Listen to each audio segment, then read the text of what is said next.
Totoo ba yung sinasabi na lahat ng pulis ng Bayawan ay kontrolado ng mga TVS? For me, Your Honor, hindi po totoo, Your Honor.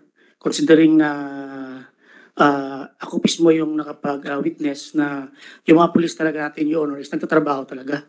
Siguro merong mga yung tinatawag nito, Your Honor, yung mga civilian na nagbabantay sa PNP natin, pero sa PNP, Your Honor, is loyal talaga sila sa PNP organization natin, Your Honor. Eh kung loyal sila, bakit nangyari itong daming patayan? If you are loyal to your job, you have to do your job. Yes, This Your Honor. patayan should be stopped. Or kung hindi nyo na-stop, dapat completely solve ito lahat. Well, napakasimple lang naman ang sitwasyon sa Bayawan. Hindi mo yan komplikado na metropolis na mahirapan kayo mag-imbestiga. Napakasimple na syudad yun.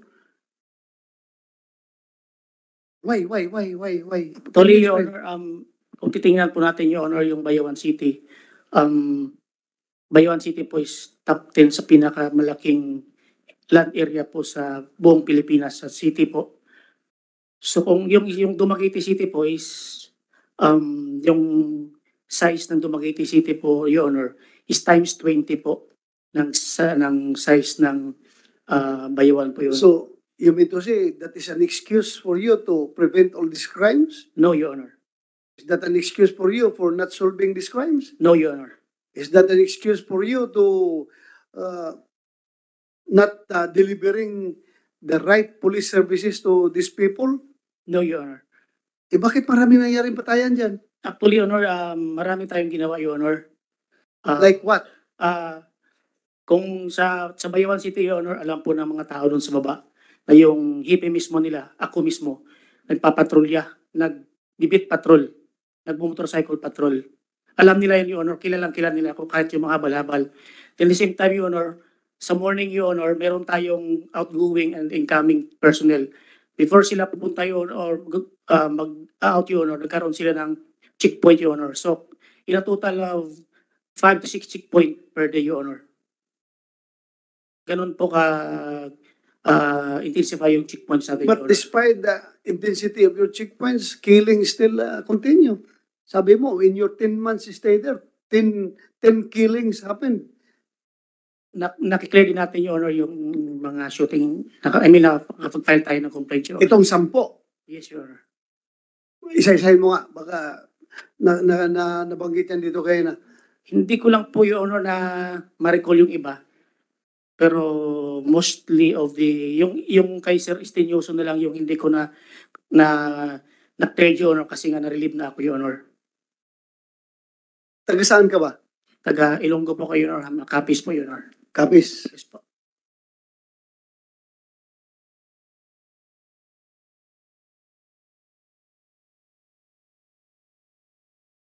Balikan kita mamaya. Dito muna ako sa supply sergeant. Thank you, Your Ikaw yung supply sergeant. Yes, Your Honor. Retired ka na ngayon. Yes, Your Honor. 2018, yes, Your Honor. Lumabas doon sa records na one of the firearms used in the commission of the crime was a firearm that was deposited by the court to you as supply officer, at lumabas, sabi mo daw, na itong baril na ito ay kinuha ng isang provincial director na ngayon ay patay na, at ito'y finally na-recover doon sa paano ba ito pagkakuha? Crime scene or sa raid na ginawa ninyo? Sa mga raid na ginawa ng PNP doon sa yung mga area na pinag-raid nila in relation to this incident. Paano nangyari yun? Bakit nandun yung baril? Your Honor, nagbigay ng instruction yung OIC namin noon, si Colonel Alit Bertosio sa akin. Pick upin yung, Your Honor, yung mga firearms nandoon sa branch 39. Araw ng Sabado yun, Your Honor, pumunta ako doon. Siyempre, utusan lang ako ang kuandi. Anong year yan? Anong year? 2013. August 31, 2013. Colonel Bertosio. Yes, Your Honor. Saan na siya ngayon? Pass away na, Your Honor. Namatay na? Yes, Your Honor. Sige, continue. Tapos, araw ng Sabado yon, ni-withdraw ko doon sa branch 39 ng Korte. Pagdating doon sa kampo, siyempre, pinadlock ko doon sa armory. Sabado man yon, pagka Martes, September 4 na yon, Martes. Dumating si Colonel Bertosio doon sa office ko. Tiningnan niya yung baril. Tapos kinuha niya yung baril. Sabi ko, sir, gawan ko na ng kanyan, sir, yung temporary receipt. Yun na yun, Your Honor. Binigyan ko siya ng signature siya. Tapos, nung na-relieve na siya sa Negros Oriental, assign ng Region 7, sa headquarters, tinanong ko naman siya uli, sir, yung baril. Sige, noon kasi yung palayaw ko, sir. Sige, noon, ibigay ko lang sa iyo yan pag may time ko. Yes, sir. Noong, Mayroon ka pang record noon yung temporary receipt na binigyan mo sa kanya? yes, Your Honor. Nasa iyo ngayon? Nasa akin, yes, Your Honor. Bigyan mo ng kopya yung komite kung meron. Andun pa sa inyo? Dito, dala-dala ko, yes, Your Honor. Dala-dala mo. Yes, Your Honor. Bigyan mo yung secretariat and we will mark it as Exhibit A. Secretariat. Kumsek. Ibigay mo yan. Okay? Temporary lang yan, Your Honor. September 4, 2013, acknowledged receipt. 1. Superintendent Alex Bertosio, PNP, OIC, in OPD, has received the following firearms listed below from SPO to Isidro Temprosa. Temprosa, Your Honor. Temprosa, RSPNCO. Meaning nito is Responsible Supply Police Non-Commissioned Officer, Yes, Your Honor. comma, NOPPO. 1 M16 M4 rifle, serial number 9023871. 1 M16 rifle without serial number. Saan dito sa dalawa ang napunta sa crime scene? Yung mayroong serial number, Your Honor. Itong M4, Yes, Your Honor. recover ito. Yes, Your Honor. Salamat ka at hindi mo winala itong record na ito. Yes, Your Honor. Otherwise, wala kang proof na nirelease mo sa kanya. Yes, Your Honor. So, ito is perma talaga ni Superintendent Bertosio ito. Yes, Your Honor. Ngayon, nung pinaluap mo yung baril, nakukunin mo na nung na-relieve siya, ano sabi niya?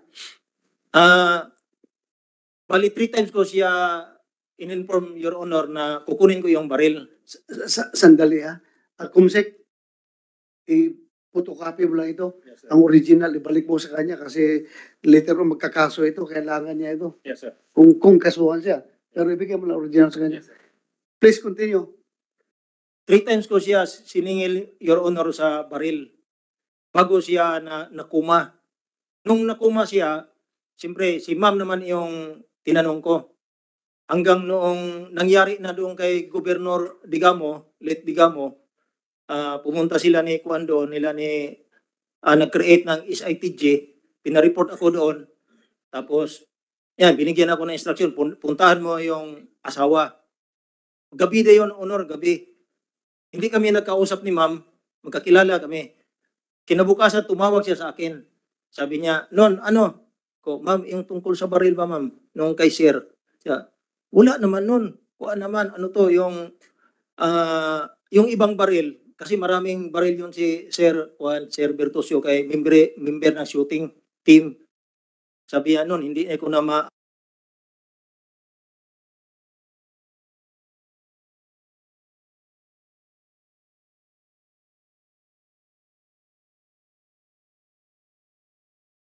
Alam mo, kahit na sabihin mo na takot ka dahil PD mo yung humingi ng baril eh. Yes, Your Honor. Gagamitin niya. Yes, Wala Your kang Honor. magawa talaga doon kapag sinabihan ka ng PD na kunin yon.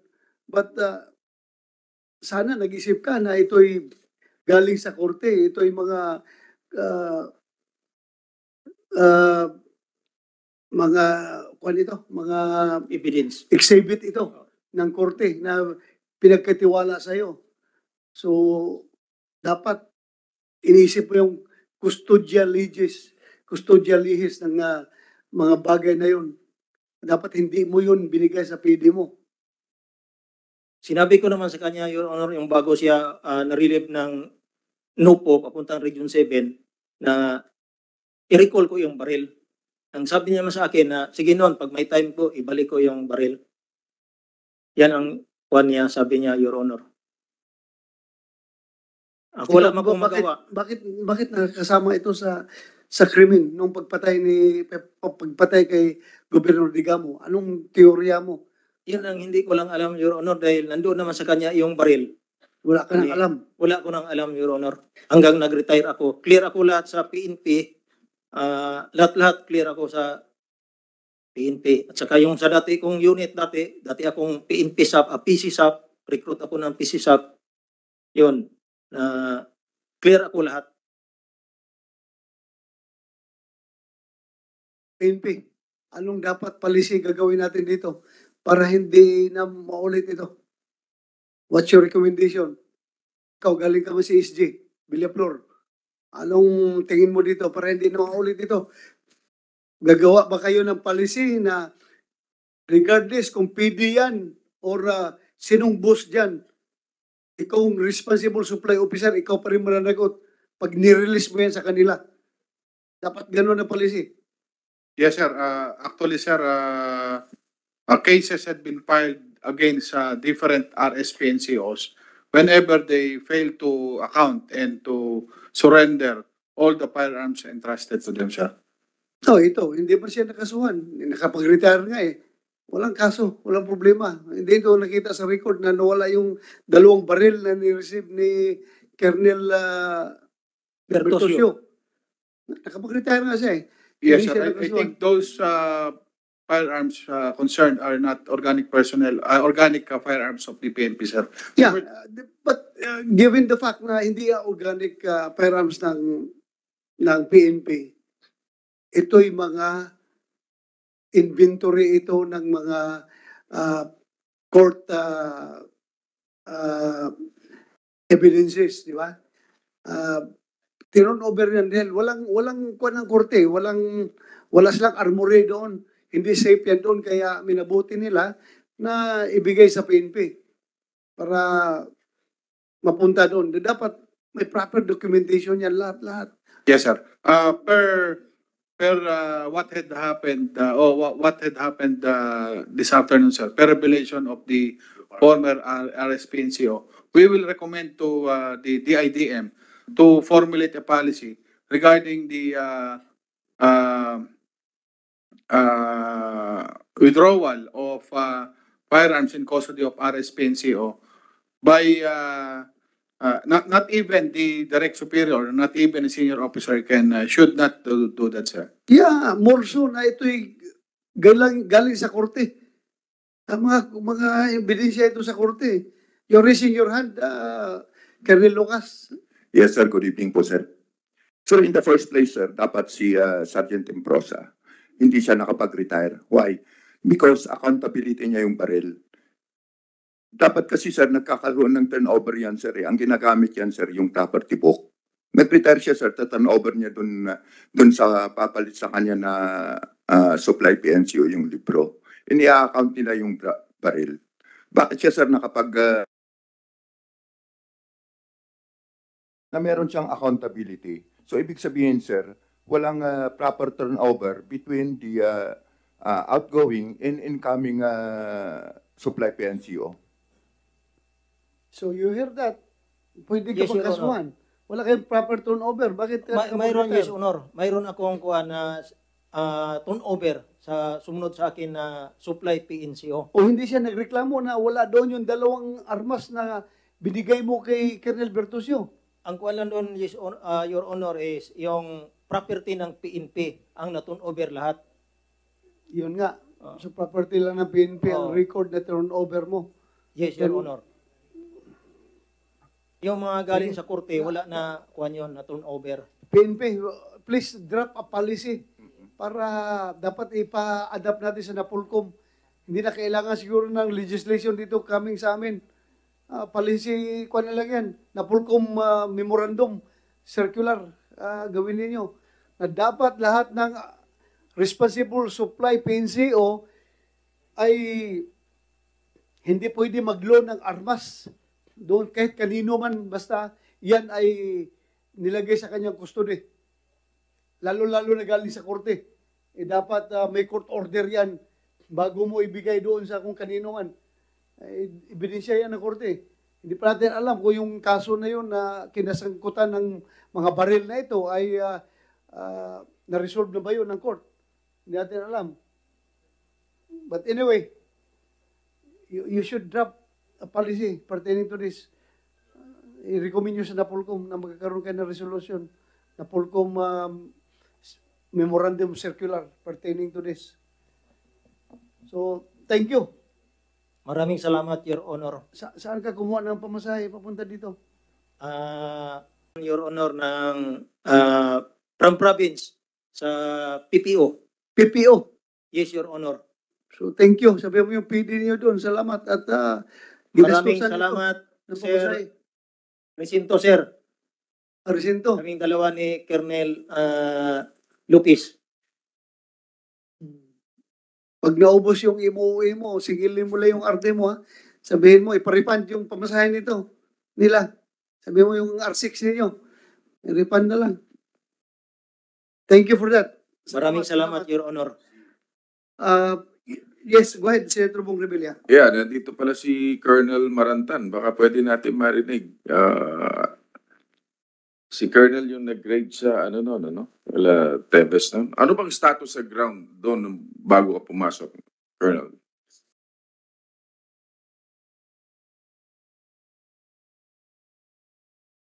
Good evening, Your Honors. My first statement is that my heart goes with those men in uniform on the ground. But you know, the way I observe your statements now, lalo na yung mga policemen na interview, some of you, you're not lying, but you're not telling the truth. Dito yung totoong situation sa ground. I went there 5 times already. Biro nyo, galing pa sa Camp Crame ang pupuntas dyan sa Negros Oriental para mag-apply ng search warrant.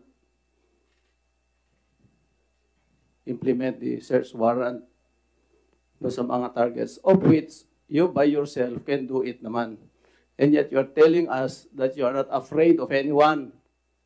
So that's some level of Hypocrisy. hypocrisy. Yes, thank you for that word, Your Honor.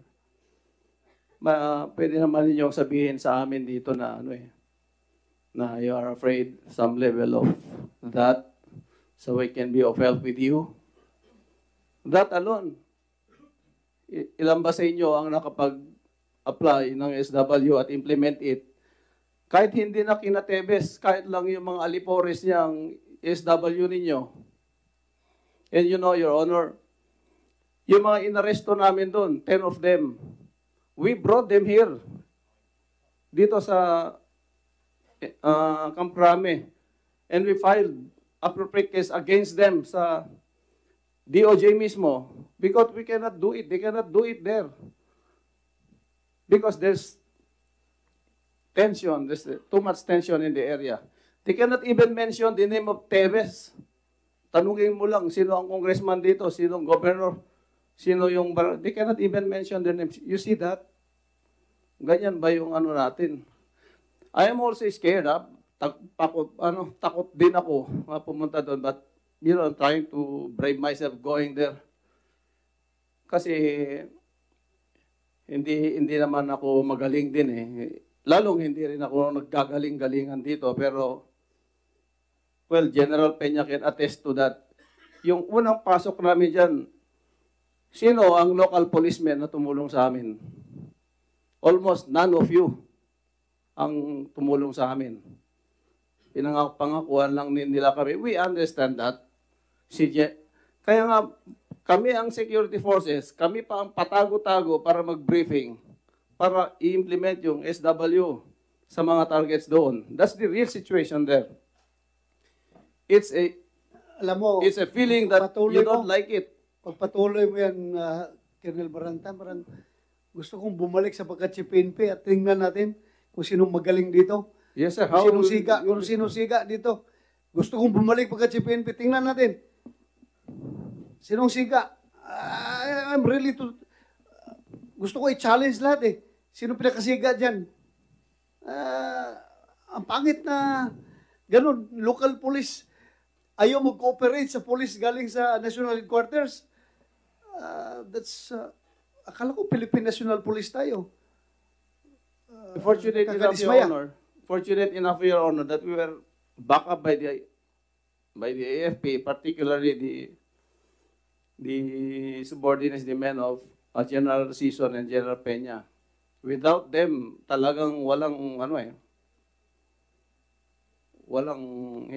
it wouldn't be a success doon sa mga kwan. Thank you. Thank you for that revelation. That's a very revealing. So ngayon, sabihin mo, asan na yung kinulong natin? Hindi daw siya takot sa TVs. Tapos ayaw magsalita.